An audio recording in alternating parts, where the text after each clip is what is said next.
પ્રવાસ ક્યારેક માત્ર સ્થળોનું દર્શન નથી કરાવતો, પણ આપણા અંતરમાં છુપાયેલા ભાવોને જાગૃત કરે છે. હું છું ચિરાગ દેસાઈ અને આજે આપણે નીકળ્યા છીએ કચ્છની પાવન ધરતી પર, જ્યાં ભક્તિ, ઇતિહાસ અને સંસ્કૃતિ દરેક શ્વાસમાં વહે છે. એમ પણ કહેવાયું છે ને, શિયાળે સોરઠ ભલો ઉનાળે ગુજરાત, ચોમાસે વાગડ ભલો ને મુંજો કચ્છડો બારે માસ.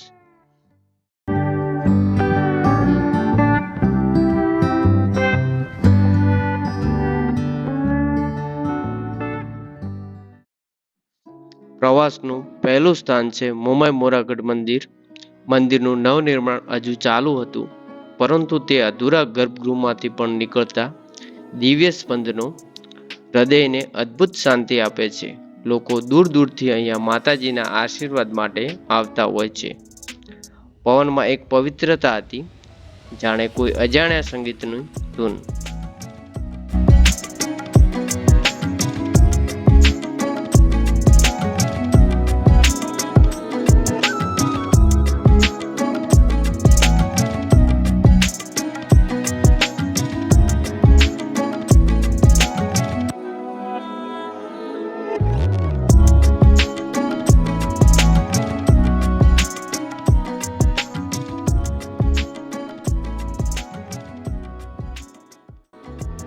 નેક્સ્ટ હવે આપણે આવી ગયા છીએ મોગલધામ કબરાઉ.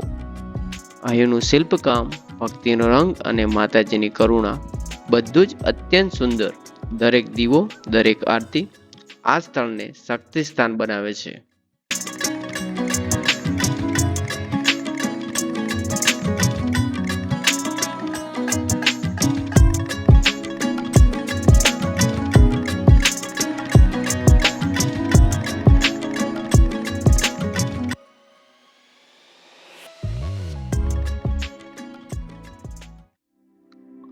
સાંજ પડતા જ અમે પહોંચ્યા આશાપુરા માતાજીનું પ્રસિદ્ધ મંદિર, માતાનો મઢ, કચ્છની આરાધ્ય માં આશાપુરા, જેઓ આશા પૂરી કરનાર તરીકે જાણીતા છે.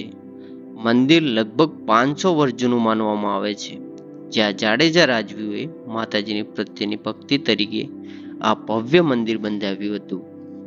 માતાજીના આ દરબારમાં બેસીને એવો અનુભવ થયો કે જાણે સમય થંભી ગયો હોય.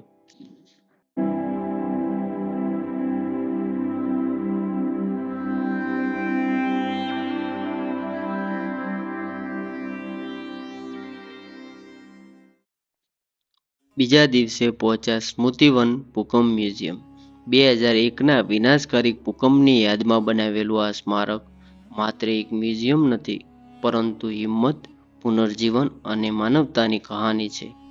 અહીંના વિઝ્યુઅલ એ ક્ષણોને ફરી જીવંત કરી દે છે, જ્યાં ધરતી તૂટી હતી પરંતુ લોકોની હિંમત અડગ રહી. 7 અલગ અલગ થીમ આધારિત ગેલેરીઓ, પ્રકૃતિનું વિજ્ઞાન, ભૂકંપની અસર, પુનર્નિર્માણ, રેસ્ક્યુ ઓપરેશન્સ, દરેક વિભાગને આપણને અટકાવીને વિચારવા મજબૂર કરે છે.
સ્મૃતિવનની પહાડી પરથી કચ્છને જોતા એક જ વિચાર મનમાં આવે, વિનાશ પછી પણ જીવન ફરી ખીલે જ છે. અમારી યાત્રાનો છેલ્લો સ્ટોપ હતો જેસલ તોરણની સમાધિ અંજાર. જેસલ જયંતી અને તોરલબાઈની મિત્રતા અને પ્રેમની કથા ખૂબ જ ભાવુક છે. સમાધિ પર ઊભા રહીને શાંત વાતાવરણ અનુભવાતું હતું. એક દર્શાવશે પ્રેમની શક્તિ, બીજા દર્શાવશે પ્રાયશ્ચિત્તની મહાનતા.